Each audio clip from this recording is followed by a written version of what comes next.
Your Excellencies, ladies and gentlemen, pray silence for John Nelson, Chairman of Lloyd's.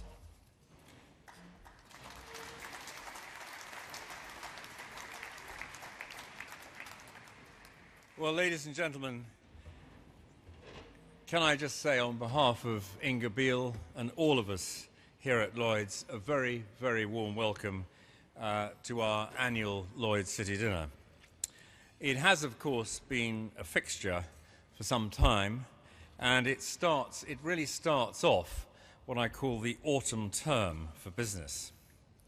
And after this really wonderful summer in the UK, topped off by Team GB's extraordinary performance in the Olympics, and talk about punching above our weight, which is something I think we probably need to do here in London.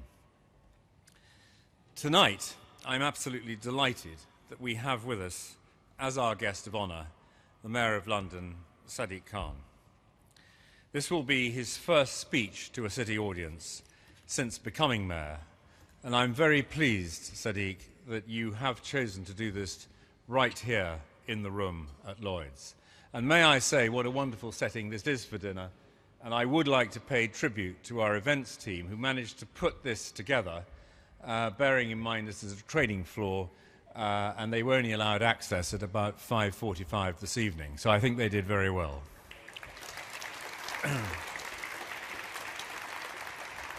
I'm also delighted to see so many of our distinguished guests here from business, from the city, from the insurance market, from Westminster, from overseas, and of course from the media.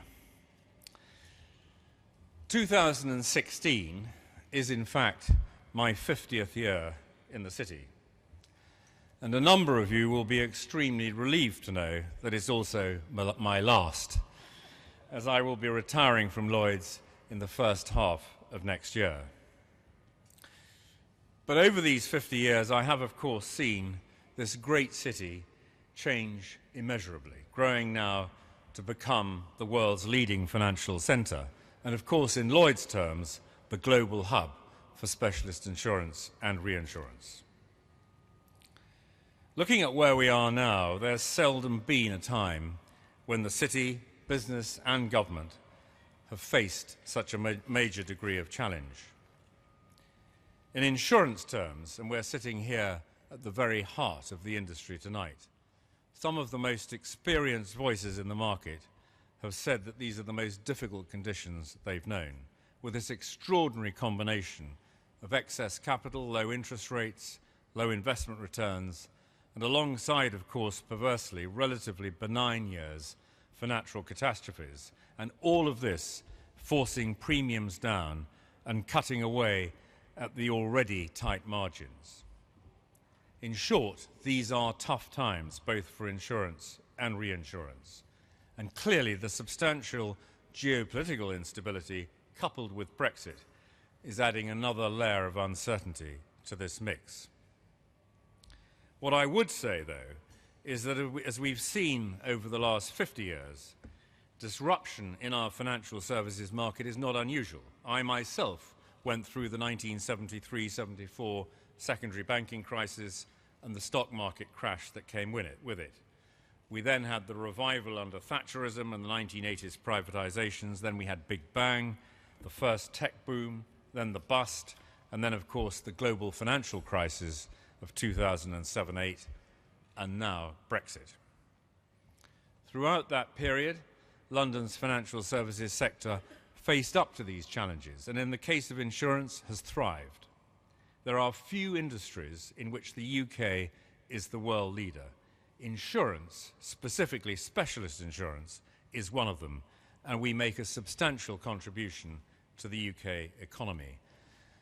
The insurance industry as a whole employs around 330,000 people. We manage around £2 trillion of investments, which is equivalent to about 25% of the UK's total net worth. And as I've said, we have world-leading expertise in specialist insurance. In terms of the London insurance market, the extraordinary ecosystem that surrounds us here in Lloyd's, it's made up of about 350 firms employing around 50,000 people, all within a radius of about 600 yards from where we're sitting, and it contributes over 20% of the city's GDP. Lloyd's is at the heart of this market, and its success, and is the most global UK-based organisation writing business in more than 200 territories. We're known for our pioneering spirit and helping others to overcome adversity. To put it in slightly poetic terms, underwriting, which is what we do every day of the week, is in fact enabling human progress. And let us never forget that the biggest contributor to Lloyd's success and longevity, and indeed the biggest assets we have, are the underwriters and brokers who trade in this room and in this area every day, many of whom are with us here this evening. In many ways, the challenging situation UK plc and the City of London find themselves in today reminds me a bit of what Lloyd's faced as recently as 2012. We recognised the world was changing around us and that we needed to change to make sure Lloyd's remained relevant and competitive in the future. We defined the attributes that the Lloyd's market would need to stay attractive in an increasingly competitive global market in the face of new startups, technology-driven distribution and products, changing buying patterns, alternative capital, rising protectionism, and of course the growth of the emerging markets. To attain these attributes, we created our long-term strategy, Vision 2025, which set out 8 strategic aims that embrace, in essence, technology and innovation, nurturing and attracting talent, and ensuring access to the growth markets of the future, all critical if we're to reinforce our position as the world's centre for specialist insurance. And I'm pleased to say that 4 years on, we are making excellent progress. We now have momentum on modernising the market, in attracting and nurturing top talent, and the market is reinvigorating its efforts on innovation. And in terms of global market access, we've now succeeded in opening up most of the world's growth economies to Lloyd's, including China, where we now have half our syndicates physically present on our platform and where our business is growing substantially. And then India, where Indian legislators have now passed legislation allowing Lloyd's to operate as a market. And in our largest market of all, the United States, we have, in the last few years, significantly reinforced our position as the #1 provider of excess and surplus lines in the world's largest economy. Lloyd's, as I've said, is the most global British organisation. We're not simply Lloyd's of London, we're Lloyd's, we are local to the territories and cities we now operate in. All of this growth and success has been achieved in tough and difficult conditions, a time in which we have retained excellent financial strength that continues to be acknowledged by the rating agencies. I most certainly am not saying, though, that the job is finished. Lloyd's still faces significant challenges, Brexit included. The winding road that took us to Brexit and the implications for the city and insurance have been examined and questioned at considerable length, perhaps too much. But to use a well-worn phrase, we are where we are. So the only question we should be focusing our attention on now is, what do we want the post-Brexit landscape to look like, and how can we help to achieve that? There are great debates going on about the merits of passporting rights and the regulatory, financial and political consequences of these rights. At Lloyd's, we are very much of the view that retaining access to the EU single market is fundamental, not just for Lloyd's, but for the city in general. As well as the many UK financial services organisations based here in the city, there are many global financial services businesses here, not least major EU companies, and they have substantial investments in London, and their interests, as we're beginning to hear, are very much aligned with our own. If we are not able to access the single market, either through passporting rights or other means, the inevitable consequences for Lloyd's, and indeed other insurance organisations, will be that we will transact the business onshore in the EU, and that obviously will have an impact on London.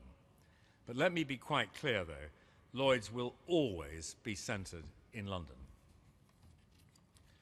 We're therefore engaging with the government at every level in order to make the case for what we believe are in the best interests of our industry. But as is sensible, we're continuing to examine all our options. We're fortunate at Lloyd's to have one of the most experienced teams in the world focused on acquiring and defending licenses worldwide. And I believe the work we're doing will ensure that Lloyd's will continue to thrive. And also by working in collaboration with the rest of the financial services industry, which we are.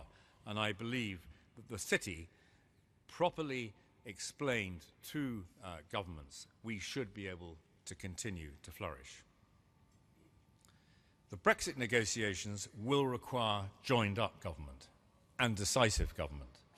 And I need hardly say that excessive delay and mixed messaging will render our position more difficult than it already is. Brexit, though, does present us with opportunities.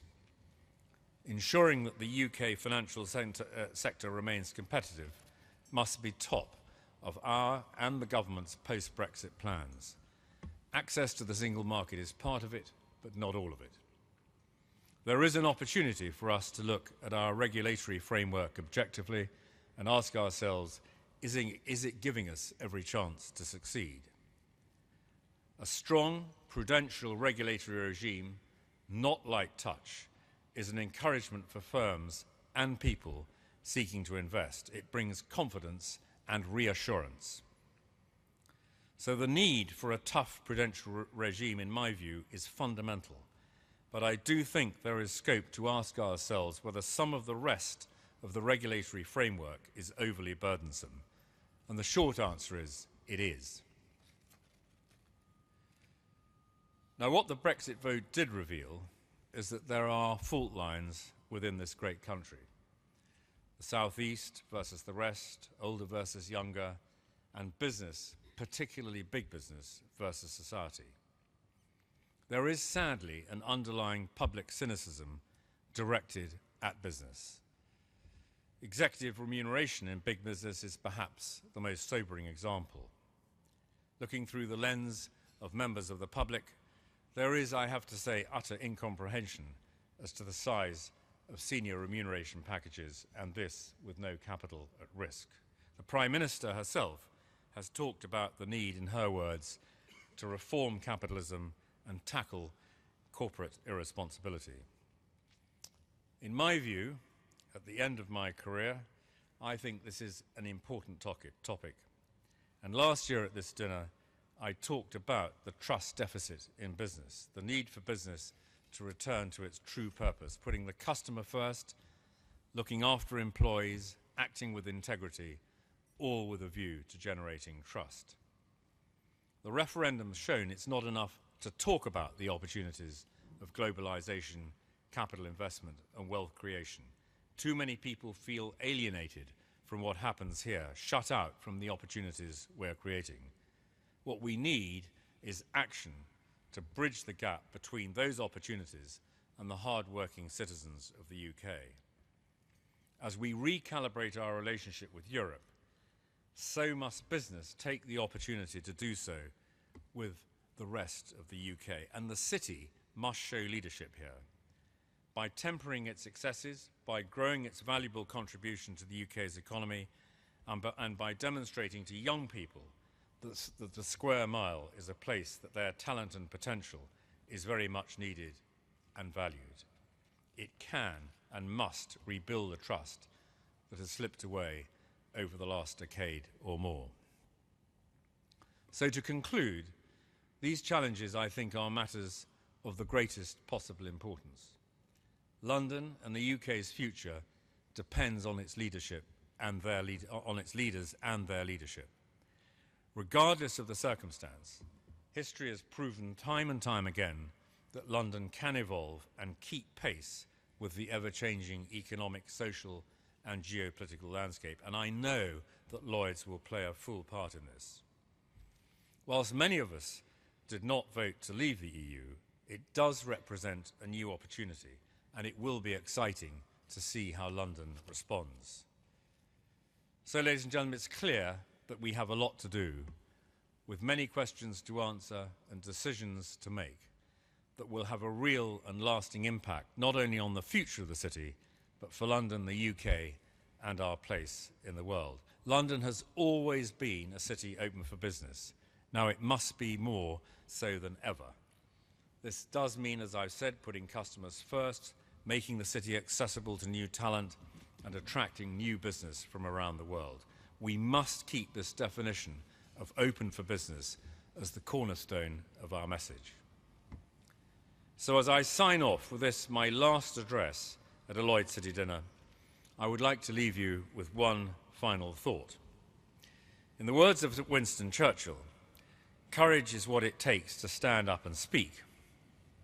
Courage is also what it takes to sit down and listen. And that is exactly what I'm about to do. Thank you very much.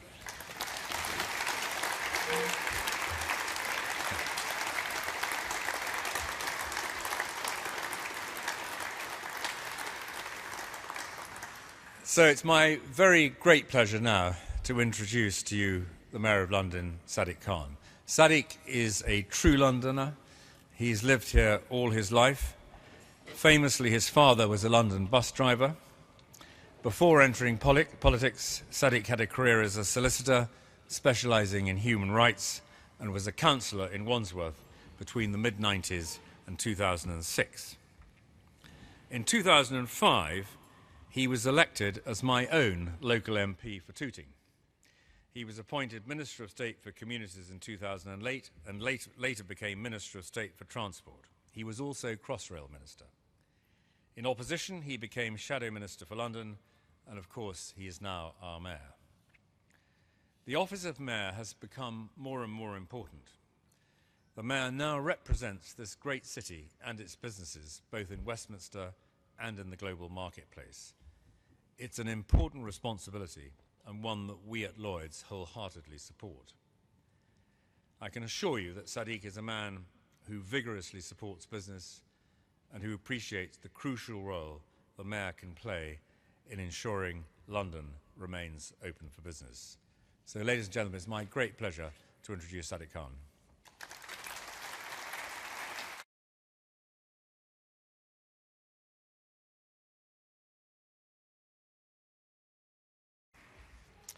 Thank you very much, John, for that kind introduction and excellent speech.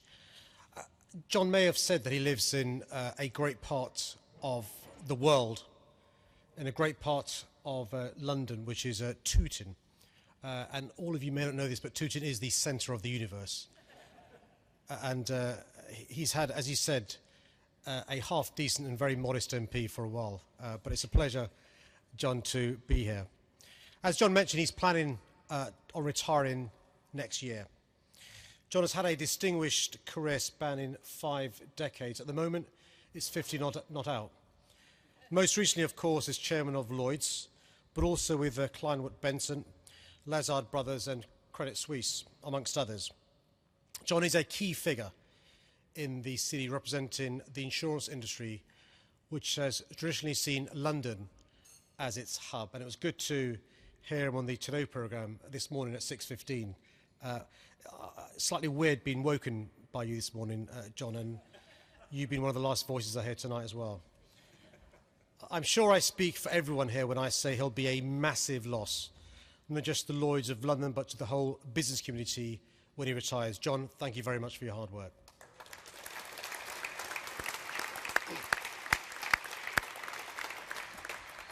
It's a real honour to be here this evening. Good to be amongst so many friends.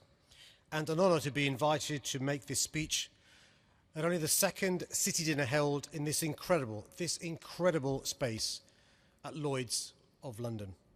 This is one of the most iconic modern buildings in London and the home of the world's premier insurance market. Some incredible things have been insured here over the past 300 or so years. space tourists who plan to go to the International Space Station, Bruce Springsteen's voice, Betty Davis's waist, Ken Dodd's teeth, to name just a few. But I've looked, and there's one thing I couldn't find, and that's an example of Lloyd's ever ensuring a promise made by a politician. Now, I'm not sure whether it's concerns about the premium, the risk, or the capital. But there you go, what a shame, an opportunity missed, John. No, but seriously, this place is at the heart of what makes London such a great financial capital, a vital organ in sustaining our economic success, and a British institution we should all be proud of. It's called Lloyd's of London, but it has an incredible global reach and reputation. Since the 17th century, as the Bishop reminded us, from started out in marine insurance, the Lloyd's market has helped business thrive, constantly evolving and adapting to meet the needs of a fast-changing world. This story of change and evolution is fitting in the current political and economic climate.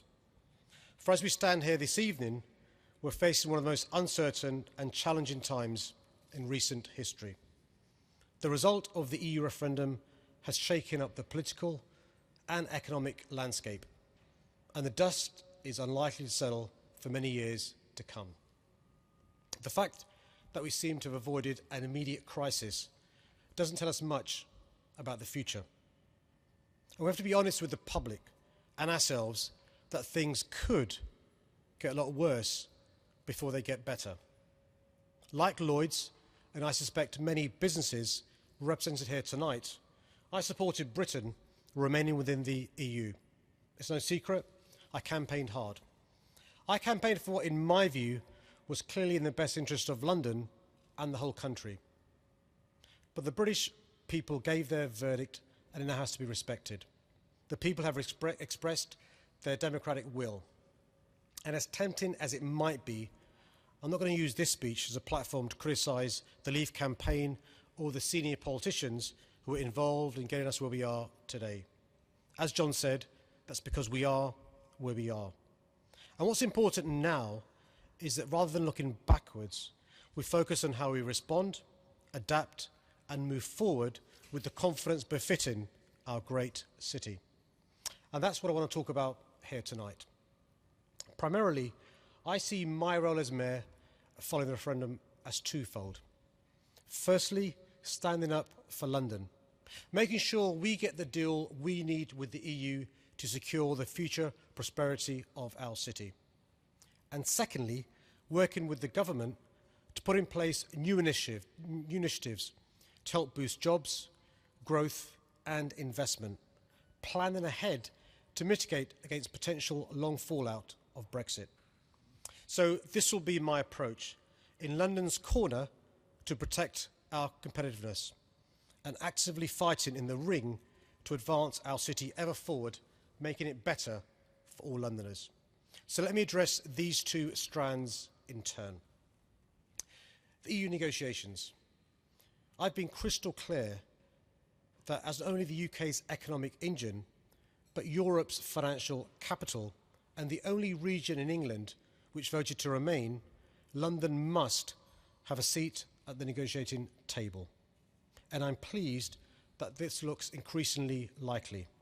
Since the 24th of June, I've been busy engaging with the financial sector, business leaders and entrepreneurs to discuss their Brexit concerns and to look for potential opportunities that could come from being outside the EU. And I'll be continuing this process working with you and working with businesses across London. And also talking to the government as they formulate their position and hone their red lines. I'll be a strong voice for you, not only when talking to the government, but also in Brussels too, an advocate for business, for the financial sector and for the whole of London. But I also have a request for you and everyone here tonight. As much as possible, businesses and institutions in London need to be united. United when putting forward your needs and requests for the EU negotiations. Of course, there are different priorities in different parts of the financial sector. Investment banking has different needs to insurance. But the more united our message to government can be, the stronger the impact will be, making it harder to ignore or sideline our needs. So what do we want from negotiations, and what reassurances do we need from government? Well, the UK's top priority must be securing a model of access to the single market that enables us to remain competitive globally. And as leading people in financial services, I don't have to tell you why. 500 million customers, nearly half of all British exports, many of them built upon our financial passporting rights. The foundation of British jobs, wealth and prosperity. Getting simple, easy and comprehensive access to the single market for our financial sector is not only central to London's ongoing status as the world's leading provider of financial and professional services, it is by extension key to our nation's economic stability and future growth. And I know, as John said this morning, Lloyd's of London is concerned about the possible loss or reduction of the passporting rights, which could see insurers being forced to restructure and face large operational, regulatory and tax costs as they have to adapt or consider alternative locations to London. So the government needs to be creative in its solutions and ambitious in its negotiating platform. This isn't just about how we can best replicate Switzerland or Norway, models which, if we're honest, don't work either politically or economically. Remaining a member of the single market without the ability to wield influence over the regulatory regime is just a non-starter. But I'm confident there is a workable deal to be agreed, a unique British deal that works for London, a deal that will enable London to remain a world-leading city for finance. The second priority is ensuring that we keep and attract talent. We've become one of the biggest, richest and best cities on earth because of our openness to trade, innovation and talent. As John also recently said, the talent here at Lloyd's is probably its greatest asset. And throughout our history, London has always been open to the world, open to talent, always looking outwards and trying to learn from others, and always looking to attract hard-working, inspiring and pioneering people. It's this open attitude that has helped to build our country. It's why London became the great city it is today. And it's why we attract the best and the brightest from around the world. Let's be clear, London's success as a global city is intrinsically linked to our openness to international talent. And this is something we can't afford to lose. Almost 1 in 10 Londoners were born in another EU country. Many are highly skilled, work in the city and elsewhere, making a massive contribution. I've been clear that these Londoners are still welcome here, and that this must never change. And I'm calling on the government to state unequivocally that no retrospective legislation will be introduced that curtails the rights of EU nationals currently working in London, whether they started before or after the referendum vote. I want you to have the confidence and the ability to continue to hire the best and the brightest from across the EU and further afield, both during this uncertain period and following Brexit too. It's absolutely crucial that the system following Brexit works for London, that it's flexible, that it's not arduous and on our businesses, and that it can support economic growth. And this work also includes looking at visas for foreign students, because one of my biggest concerns around Brexit is the impact on the higher education sector. London's university and higher education institutions are key drivers in our economic success, not only providing a rich source of talent, but through innovative research and spin-offs. London is the home to some of the world's greatest universities. And you know what? We have more international students here than any other city in the world. So I've already started working with universities to ensure that they can remain world-class institutions and continue to produce the brilliant graduates you need year after year, helping London keep our competitive edge. The third key area I want to touch on is timing. Timing for the negotiations is going to be absolutely crucial. We can't rush into triggering Article 50. The only chance of getting a successful Brexit deal, one that works for London and the whole country, is by going in fully prepared. It would be irresponsible in the extreme to start the 24-month countdown before we have a watertight game plan. As a country, this is going to be the biggest negotiation we've ever undertaken. Over the last 40 years, a complex political, economic and regulatory relationship has been built up between the UK and the EU. Triggering the start of the clock before we're much clearer on the path ahead would increase uncertainty rather than reduce it. It's great to be at the same table tonight as the Cabinet Secretary and Head of the Civil Service, Sir Jeremy Hayward. It was Jeremy's predecessor, the former Head of the Civil Service, Lord O'Donnell, who recently said the 2-year timetable was designed to favour the country staying in the Union. So let's not fall into that trap. Of course, we have to fulfil the wishes of the British people, but we have to take our time and proceed in a responsible way, with an approach that doesn't damage our economic prospects unnecessarily and that can provide as much stability and certainty as possible. That's what you need, and that's what I'll be fighting for. And I'd say this to those in government who fought for Brexit and who are now leading on the Brexit agenda. If you believe and want that one day you will be proved to be on the right side of history, you better plan well and proceed with care. If you rush it, you risk botching it. Not just the negotiations, but the ability for our economy and our businesses to adapt, and with them, Britain's economic prospects. Turning to the second strand I mentioned at the start, which is about how we can actively boost growth, jobs and investment in London. Monetary policy can offer relief to the economy in the short term. But to strengthen London's shield against the expected blows from Brexit, we have to push ahead now with plans for jobs, growth and investment. This is more important than ever.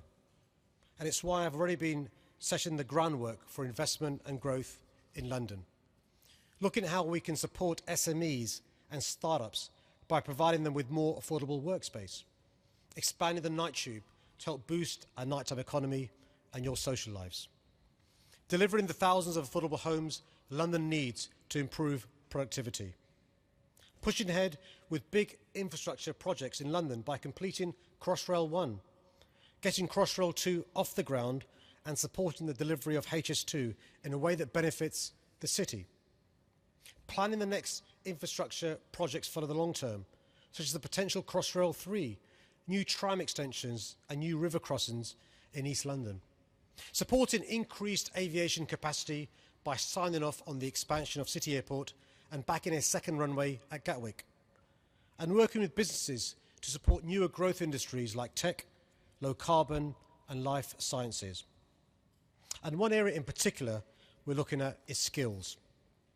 Whenever I talk to businesses across London, you tell me that a key barrier to growth is the lack of certain skills in our workforce. Politicians have not been good enough at ensuring businesses have access to the skills you need, not just today, but for the future too.